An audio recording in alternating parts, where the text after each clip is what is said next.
Levantamento da Paraná Pesquisas aponta o atual prefeito de São Paulo, Ricardo Nunes, do MDB, à frente de Guilherme Boulos, do PSOL, neste segundo turno das eleições municipais.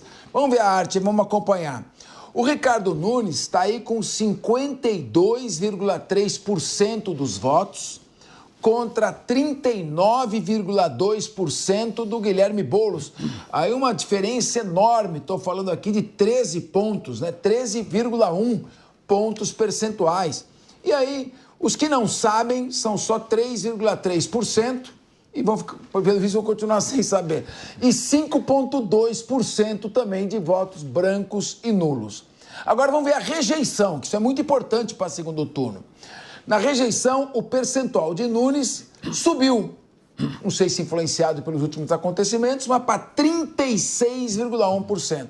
Mas o Boulos aparece com 48,8% de rejeição.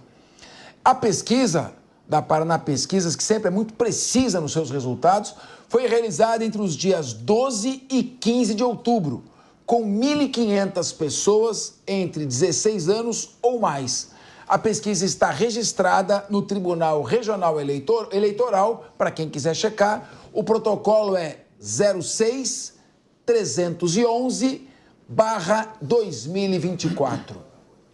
Meu querido José Milagre, eu conversei com um dos políticos mais experientes do país, um verdadeiro craque na política. E ele disse o seguinte para mim: geralmente no segundo turno, o candidato que é de centro, ele tem menos rejeição e mais chance. A população de São Paulo rejeita a esquerda e a direita no segundo turno. Eu não vou dizer quem é, mas eu queria ouvir a sua opinião sobre isso. Muito bem, Capês. Reta final, 10 dias para a eleição do segundo turno. Alguns insights a gente consegue ter. É importante destacar que nessa pesquisa aqui, diminuiu-se também os votos de indecisos, os brancos e os nulos. As pessoas formando a sua opinião, o seu posicionamento. O último debate também foi decisivo. Nós vimos um debate, entre aspas, mais civilizado, mas como em política ninguém dá bobeira, nós sabemos que existem eleitores do Marçal. E nós percebemos alguns ataques pontuais, algum ânimo alterado durante o debate, que é justamente visando aquela linha do Marçal que não está mais presente, mas que não se sabe para onde os eleitores vão. Para muitos é natural que eles se enverguem para Nunes, para outros não. O próprio Marçal chegou a declarar que grande parte iria para Boulos. Isso é uma incógnita, mas percebe-se alguma postura nesse sentido. O fantasma Marçal continua assolando, tanto que na campanha dos dias dos professores, o Boulos também mostrou a sua carteira de trabalho, mostrou que trabalhou numa escola, não se sabe se ligado a esse episódio, mas também para, enfim, demonstrar ali a sua relação. E todas as campanhas focando aqui na tragédia, no desastre, enfim, nesse problema que nós estamos tendo com a energia. Logicamente que a campanha de Boulos explorando a suposta ineficiência da prefeitura. Por outro lado, o Nunes falando que isso é um problema do governo federal, porque a concessão é federal. Se isso vai impactar no pleito, a minha visão é que o eleitor ele vai considerar outros valores. Tem aquele eleitor que não vota na legenda, existem outras pautas. Eu não acredito que a questão envolvendo energia elétrica possa ser decisiva, mas enfim, 10 dias vamos ver o que acontece. Henrique Kriegner, afinal de contas, o candidato ele tem que ser agressivo, partir para cima, ele não pode mostrar muita passividade ou a agressividade espanta o eleitor não gosta de candidatos muito agressivos. É difícil prever, né, o comportamento do eleitor.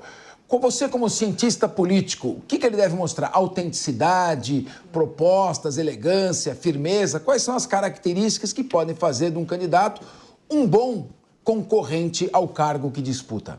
Olha, Capês, uma característica muito importante é a coerência. A incoerência ela tem um preço muito caro num período eleitoral, quando o candidato se apresenta de determinada maneira, mas ele não consegue respaldar isso com currículo ou com talvez uma ação ou mesmo com cases do que ele já conseguiu entregar. Ou quando aquilo que ele diz hoje é frontalmente contrário com aquilo que ele disse anos atrás, né? E aí as redes sociais hoje ajudam muito mais as pessoas a fazer essa análise de quão coerente um candidato é.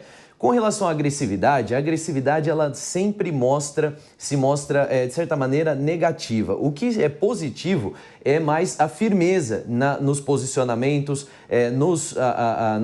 nas atitudes, nas decisões, que não precisa necessariamente chegar perto da agressividade. São dois conceitos muito opostos, né? A gente viu depois dos debates no primeiro turno, toda vez que, especialmente aí o Pablo Marçal, que tem essa característica muito forte, vinha para cima nessa pauta mais agressiva mesmo, trazendo ofensas pessoais, ofendendo outros candidatos, até em especial candidatas mulheres. Então essa agressividade se voltava contra, porque a população também tem um certo limite e não vale tudo no período eleitoral. Então isso é um ponto importante da gente entender. Agora, essa pesquisa chama a atenção mesmo, porque ela foi feita aí entre o dia 12 e 15 de outubro, exatamente o auge do momento aí em que as pessoas aqui na cidade de São Paulo estavam sem luz ou conheciam pessoas sofrendo com isso e, de fato, a rejeição do Ricardo Nunes não pareceu subir tanto assim.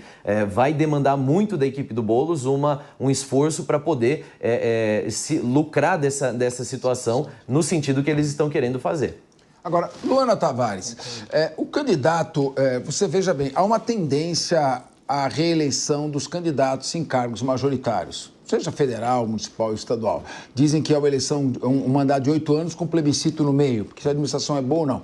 O Maluf elegeu o Pita, praticamente mesmo. O Serra e o Kassab conseguiram a reeleição.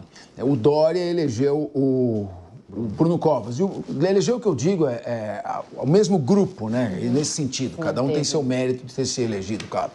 E agora o Ricardo Nunes está liderando. O candidato neutro, a dificuldade dele é ir para o segundo turno, porque para ir para o segundo turno ele tem que marcar. Se ele é neutro, muitas vezes ele não marca, mas no segundo turno, por ter menor rejeição, isso favorece o candidato ter uma neutralidade maior? Olha, Capês, a tendência é que aqueles que estão dentro da máquina pública, que já têm ali a detenção da opinião pública por si só, porque estão expostos durante esse período de 4 anos constantemente, dependendo ali do perfil desse prefeito ou dessa prefeita, falando aqui na eleição municipal, ele tem 4 anos para, além de estar ocupando aquele espaço, conquistar mais pessoas, além manter as que ele já conquistou num primeiro pleito, que é diferente, aqui a gente vai falar do caso do Ricardo Nunes, manter aquele eleitor que votou nele num primeiro momento e conquistar outros ao longo do caminho, e ter aí um mínimo possível de perdas e uma boa avaliação. Nessas eleições, a gente viu se repetir esse cenário, onde os prefeitos que tiveram uma boa avaliação tiveram também um resultado eleitoral nas urnas. A gente tem aí pelo menos entre 10 a 14, salvo engano, capitais que ainda têm segundo turno, então isso não foi verdade em todos os municípios, a gente ainda tem alguns para se configurarem agora no segundo turno, para a gente entender esse mapa, principalmente nas capitais, que são os lugares ali onde, obviamente, a política daquele estado se configura de uma forma mais ampla em relação a quem vai estar na capital, qual é o governo que está no estado e como esses dois grupos políticos, se não forem aliados, vão trabalhar em conjunto. No caso do Ricardo Nunes, ele não foi eleito, né? Ele não foi um prefeito votado, mas o fato dele estar na máquina pública e ter ali toda a gestão da administração pública, das articulações políticas que são feitas e principalmente, né, Capês, por ele já ser um candidato viável, dado que está já no poder, ele tem com certeza uma prerrogativa muito maior de ter apoios políticos que vão tornar essa candidatura viável, possível e competitiva. Se a gente olhar do ponto de vista de investimento nas campanhas, comparando as duas campanhas de Boulos e de Nunes, Nunes teve até dados que foram checados hoje pela manhã por mim, no site do Tribunal Eleitoral, TRE, ele teve 46 milhões investidos na campanha e Boulos 81 milhões. Eu queria só chamar a atenção para esses números, porque não é à toa que a gente fala eleição pós-eleição, que o dinheiro nas eleições ele move muito as chances e a competitividade dos candidatos. Seria quase impossível 2 candidatos com montantes tão grandes não terem tido uma boa colocação.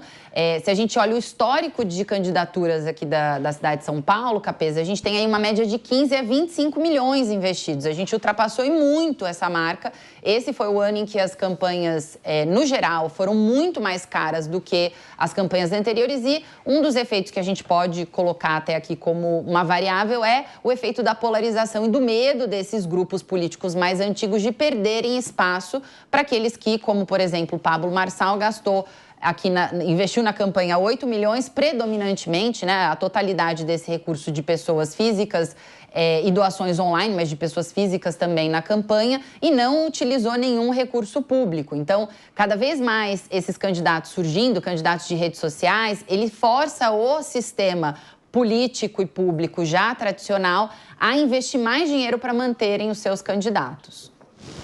Muito bem. Bom, o fato é que esses debates não estão sem a emoção de ter um Datena e um Pablo Marçal. A verdade é essa, tá muito chato esse debate sem aquela emoção. Mas teve um abraço.